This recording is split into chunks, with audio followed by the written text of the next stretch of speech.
Transilvania es prácticamente sinónimo de cultura pop. Después de todo, ¿quién no ha oído hablar del legendario Conde Drácula? Ha aparecido en libros, películas, series, cómics y, por supuesto, ¿quién no ha visto la película de animación Hotel Transilvania, donde el propio Drácula dirige un resort de 5 estrellas solo para monstruos agotados de asustar a los humanos? La verdad es que la figura del conde, con sus afilados colmillos, fascina al mundo desde hace décadas. La imagen del vampiro que huye del sol y se alimenta de sangre por la noche es una de las más conocidas del mundo. Y el supuesto hogar de este mito sería precisamente Transilvania, una región montañosa que hoy en día atrae a miles de turistas curiosos por ver de cerca el castillo de Drácula. Pero esta tierra va mucho más allá del cliché del vampiro con capa negra. ¿Sabías que hay un pueblo donde el sol sale 2 veces al día? ¿Que hay bosques que los propios habitantes evitan por miedo a desaparecer? ¿Y que algunas bodas incluyen árboles decorados, desfiles con dotes e incluso gallinas simbólicas? Pues sí, la Transilvania real es tan extraña como cualquier leyenda, y quizás incluso más. Y eso es lo que Bello Mundo te va a mostrar ahora. Número 1. Ubicación y datos generales. Todo el mundo ha oído hablar de Transilvania, pero pocos sabrían señalar su ubicación en el mapa. La imagen más común sigue siendo la de un castillo sombrío perdido en las montañas. Y, aunque eso existe allí, estamos hablando de una región muy real, con ciudades, escuelas, supermercados e incluso un aeropuerto. Se encuentra en Rumanía, un país de Europa del Este que limita con Hungría, Ucrania, Bulgaria, Serbia y Moldavia. Esta parte central del territorio rumano está rodeada por los Cárpatos, la cadena montañosa más extensa de Europa central y oriental, con picos de más de 2.500 metros y bosques que aún conservan zonas prácticamente vírgenes. Con unos 100.000 kilómetros cuadrados, esta zona representa casi la mitad de Rumanía. Está dividida en condados, que funcionan como estados o provincias en otros países. Entre los más conocidos se encuentran Cluj, Sibiu, Brașov y Alba, todos ellos con centros históricos bien conservados, castillos medievales y una intensa vida cultural. El clima es templado, con estaciones bien marcadas. En invierno, la nieve es frecuente, y las temperaturas pueden bajar de los 10 grados. En verano, los termómetros oscilan entre los 25 y los 30 grados. El paisaje cambia por completo, de pueblos helados a campos verdes con osos y ciervos vagando por las colinas. Hoy en día, la región alberga algunas de las ciudades más desarrolladas de Rumanía, como Cluj-Napoca, pero también conserva pueblos que parecen detenidos en el tiempo, con carros, casas de madera y tradiciones que se transmiten de generación en generación. Y detrás de todo este contraste entre el campo y la ciudad, la historia y el folclore, hay una trayectoria marcada por conquistas, imperios y disputas. Eso es lo que vamos a ver ahora. Número 2. Historia. Mucho antes de convertirse en sinónimo de vampiros y folclore sombrío, esta región ya contaba con siglos de historia.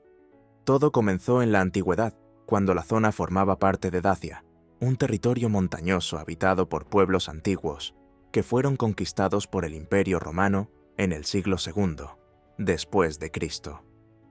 Durante la dominación romana, surgieron fortificaciones, acueductos, carreteras y minas de hierro. Pero con la retirada de las tropas, el territorio se convirtió en ruta migratoria y objetivo de constantes invasiones. Godos, hunos, ávaros, gépidos y más tarde los magiares, antepasados de los húngaros, dejaron su huella por allí. En la Edad Media, la región se integró al Reino de Hungría y funcionó como una provincia semiautónoma, gobernada por nobles locales. Fue en esa época cuando llegaron los sajones, colonos alemanes traídos para fortalecer el comercio y proteger las fronteras. Fundaron pueblos fortificados, construyeron iglesias defensivas y moldearon el estilo arquitectónico que aún se puede ver hoy en día. En el siglo XVI, la zona se convirtió en territorio disputado por 3 imperios: el otomano, el Sacro Imperio Romano Germánico y el propio Reino de Hungría. Esta tensión influyó en la política, la religión e incluso en la gastronomía local. Más tarde, la región fue incorporada al Imperio Austrohúngaro, hasta que fue anexionada a Rumanía en 1920, tras el Tratado de Trianón. En el siglo XX, aún tuvo que enfrentarse a la represión de la dictadura comunista de Ceausescu, que destruyó iglesias y sofocó las tradiciones. Aún así, el espíritu de la región sobrevivió, y con él, las historias que nadie olvida. Número 3. Drácula y los mitos. Si hay algo que ha puesto a esta región en el mapa del turismo mundial, es Drácula. Un conde vive en un castillo sombrío enclavado en los acantilados de Transilvania. Huye de la luz del sol, duerme en ataúdes y se alimenta de sangre. Una combinación perfecta de misterio, horror y fantasía. La historia se hizo viral mucho antes de las redes sociales y se convirtió en película, dibujo animado, musical e incluso parque temático. Pero lo curioso es que gran parte de esta fama vino de fuera. El personaje que se convirtió en icono del terror gótico no nació en Rumanía, ni mucho menos en Transilvania, ni proviene de leyendas locales. Fue creado por un escritor irlandés llamado Bram Stoker, que publicó la novela Drácula en 1897 sin haber pisado nunca ese lugar. Todo salió de su imaginación, basándose en vagos relatos sobre la región y sus sombríos paisajes. Aunque ficticio, el personaje se inspiró en una figura real, Vlad Tepes, conocido como Vlad el Empalador. Fue un príncipe de Valaquia en el siglo XV, famoso por empalar a sus enemigos y por su brutalidad en las batallas contra los otomanos. Su apodo, Draculea, proviene de su padre, que formaba parte de la Orden del Dragón, una hermandad militar cristiana. Y ahí entra en escena el castillo. Mucha gente cree que el castillo de Bran, en lo alto de una montaña rodeada de bosques, era la residencia de Drácula. El aspecto ayuda: salones de piedra, pasadizos secretos, ventanas góticas. Pero no hay ninguna prueba de que Vlad viviera allí. Como mucho, habría pasado por la región huyendo de sus enemigos. La descripción del libro ni siquiera coincide con la construcción real. Aún así, el turismo ganó. Miles de visitantes recorren los pasillos del castillo cada año, sobre todo en Halloween, cuando la fiesta se viste de rojo, capas negras y muchas poses de vampiros. Pero este lugar está lejos de ser el único castillo de esta tierra. Número 4. Lugares increíbles. El castillo de Bran puede ser el más famoso, pero está lejos de ser el único. Transilvania es prácticamente un parque temático de fortalezas históricas. Por todas partes surgen torres medievales, puentes levadizos y murallas de piedra. Entre los más impresionantes se encuentra el Castillo de Peles, con salas decoradas como galerías de arte y una arquitectura que mezcla lo mejor del gótico y el renacentista. Por su parte, el Castillo de Corbin, con sus puentes sobre el río y sus estrechas ventanas, parece sacado de una película de terror. Pero se equivoca quien piensa que Transilvania es solo piedra e historia. La naturaleza aquí también impresiona. La carretera Trans-Fagarasan, por ejemplo, está considerada una de las más bonitas del planeta. Son 90 kilómetros entre curvas, túneles y paredes de piedra, pasando por los puntos más altos de los Cárpatos. Otro punto destacado es el lago Ursu, con aguas saladas y cálidas que hacen flotar el cuerpo. El lugar está rodeado de balnearios y senderos, y ya ha sido comparado con el Mar Muerto. Y en las montañas Apuseni, el visitante encuentra valles profundos, cuevas y bosques tan densos que parecen el escenario de un cuento de hadas. Y para quienes prefieren experiencias más delicadas, vale la pena conocer el pueblo de Rimetea, uno de los lugares más singulares de Transilvania. Número 5. Rimetea. En el corazón de las montañas Apuseni hay un pueblo que parece desafiar las reglas de la naturaleza. Rimetea es pequeño, aislado y silencioso, pero se ha hecho famoso por un fenómeno raro. Aquí, el sol sale 2 veces al día. Funciona así. Cuando el sol aparece en el horizonte, ilumina el pueblo durante unos minutos y luego desaparece detrás de la montaña Piatra Secuiului, una muralla de piedra de más de 1000 metros de altura. Unos minutos después, resurge por encima del pico. Es como si la luz de la mañana se tomara un descanso y volviera enseguida, en un truco de magia que se repite cada verano. Pero este pueblo va más allá del espectáculo solar. Fue fundado en la Edad Media por comunidades sajonas y más tarde se convirtió en el hogar de familias húngaras que moldearon la arquitectura y las costumbres locales. Hasta hoy, más del 80% de la población es de origen húngaro, y el idioma más hablado allí no es el rumano, sino el húngaro. Las casas siguen un patrón casi escenográfico: fachadas blancas, ventanas verdes, tejados inclinados y jardines impecables. Muchas han sido restauradas con el apoyo de fundaciones culturales y, en 2001, Rimetea recibió el premio Europa Nostra por conservar tan bien su patrimonio. Pero si todo esto te parece demasiado tranquilo, espera a escuchar las historias del bosque vecino. Número 6. El bosque de Oya y las supersticiones. A pocos kilómetros de la ciudad de Cluj-Napoca hay un lugar que mucha gente prefiere evitar. Incluso los que han nacido allí suelen desviarse cuando empieza a ponerse el sol. Estamos hablando del bosque de Oya, conocido como el Triángulo de las Bermudas de Transilvania. A diferencia de los bosques densos y sombríos de los cuentos de hadas, Oya tiene un aspecto realmente extraño. Los árboles crecen torcidos, en espiral, como si una fuerza invisible tirara de las ramas en direcciones opuestas. Muchas de estas deformaciones no tienen una explicación científica clara, y es precisamente este escenario distorsionado el que alimenta leyendas desde hace siglos. Hay relatos de desapariciones, luces sin fuente, animales que dejan de vocalizar de repente y personas que pierden la noción del tiempo. Algunos afirman haber visto siluetas, otros dicen haber oído susurros o gritos procedentes del bosque. Hay casos en los que alguien se aleja del sendero durante unos minutos y regresa horas después sin saber qué ha pasado. Y estas historias no son nuevas. Registros del siglo XIX ya señalaban el bosque como un lugar cargado, rodeado de energías extrañas.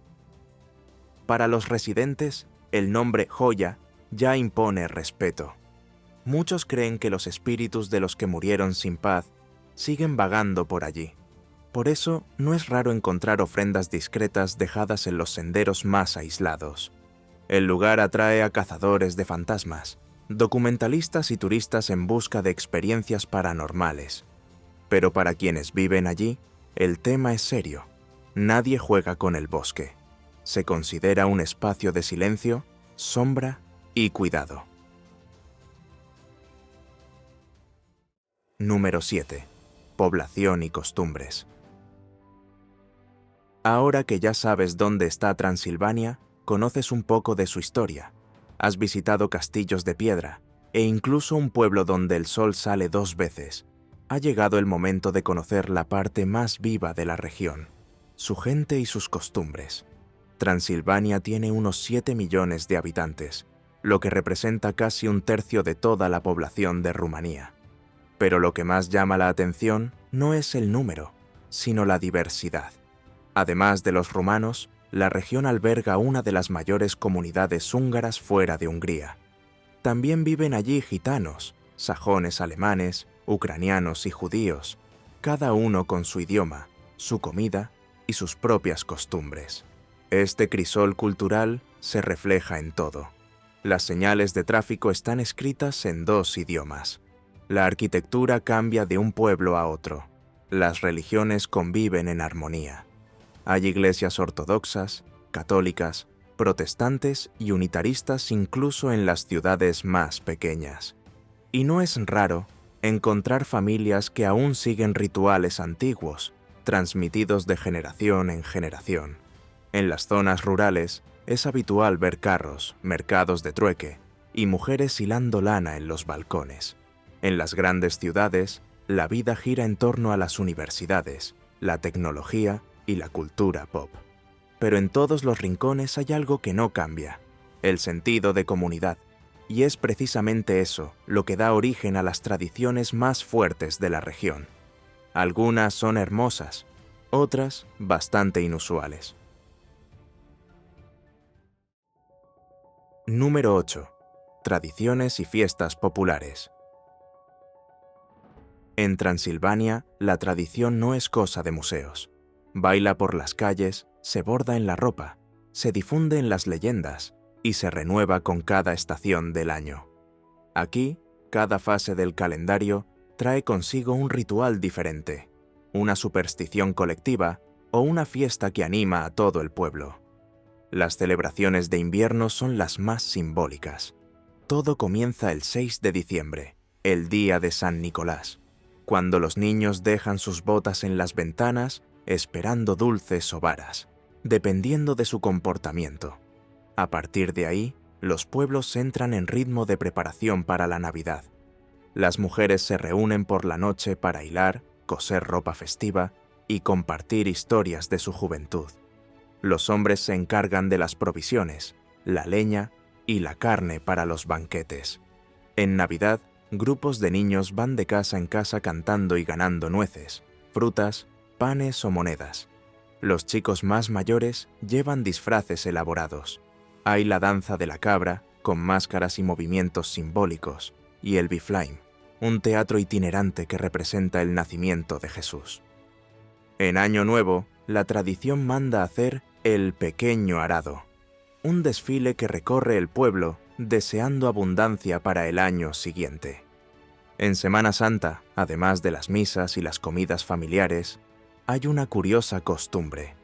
Los chicos decoran pinos y los colocan en los patios de las chicas solteras. El segundo día de la fiesta, vuelven para rociar agua y perfume a las chicas, en un ritual que mezcla fertilidad, belleza y coqueteo ancestral. Si hace mucho calor, el perfume se convierte en un cubo de agua. Pero quizás lo más simbólico de todo sea el meteleu, a finales de diciembre. Los habitantes hacen un muñeco de paja y lo queman en medio del pueblo. La idea es alejar a los malos espíritus y purificar la comunidad para el año que comienza. Es un ritual pagano, cristiano, mágico y escénico, todo al mismo tiempo. Pero si crees que ya lo has visto todo, espera a conocer cómo se celebran las bodas por aquí. Número 9. Bodas en Transilvania. Aquí, la boda no es un evento privado. Es una celebración pública, ruidosa, comunitaria. Y no importa si el pueblo tiene 200 habitantes o 2000. Todo el mundo participa, opina, ayuda y baila. La unión de una pareja involucra a todo el pueblo, antes, durante y después de la fiesta. Todo comienza con la petición oficial. El novio debe ir a la casa de la chica, acompañado por familiares y amigos, para pedir la bendición de los padres. Si cree que puede recibir un no, puede enviar a un mensajero en su lugar, alguien con don de palabra, capaz de negociar. Si la respuesta es positiva, las familias organizan un banquete donde deciden la dote, la fecha y los preparativos de la ceremonia. El dote, por cierto, se toma muy en serio. La novia pasa años bordando ropa, toallas, alfombras y otros artículos para el ajuar. Todo va a parar al famoso baúlo del dote, que se lleva en procesión hasta la nueva casa acompañado por los jóvenes del pueblo, en un ambiente festivo y tradicional. La víspera de la boda, los familiares del novio preparan el árbol de la boda. Se decora con flores, campanas y cintas, y lo lleva una pareja que rocía agua y trigo sobre los invitados, deseándoles prosperidad. El gran día tiene lugar el embazamento da noiva, un ritual con cantos tradicionales y la despedida de la casa de los padres. Después, el novio va a buscarla y todos se dirigen juntos a la iglesia. En la fiesta hay baile de la novia, una gallina asada adornada con flores y el momento más esperado, el anuncio público de los regalos. Un representante del pueblo recorre las mesas diciendo en voz alta el nombre de los invitados y lo que cada uno ha regalado, generalmente dinero. Y todo esto, por supuesto, termina con mucha comida, bebida y brindis interminables. Y ya que hablamos de comida, nada mejor que terminar nuestro viaje hablando de uno de los mejores atractivos de Transilvania, la gastronomía. Número 10. Gastronomía y bebidas. Como era de esperar, la gastronomía de la región es tan diversa como su población. Los platos mezclan influencias rumanas, húngaras, sajonas y gitanas, y casi todo gira en torno a la carne, el pan y la fermentación. En las zonas rurales, el menú es sencillo y reconfortante: cerdo, patatas, pan de centeno y col fermentada. Uno de los platos más tradicionales es el sarmale, una especie de cigarro de col relleno de carne picada, arroz y especias.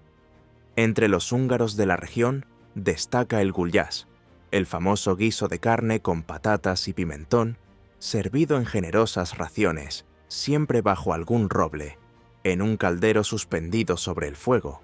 Pero la verdadera estrella de las ferias y celebraciones es el kurtoskalax, o pastel de chimenea.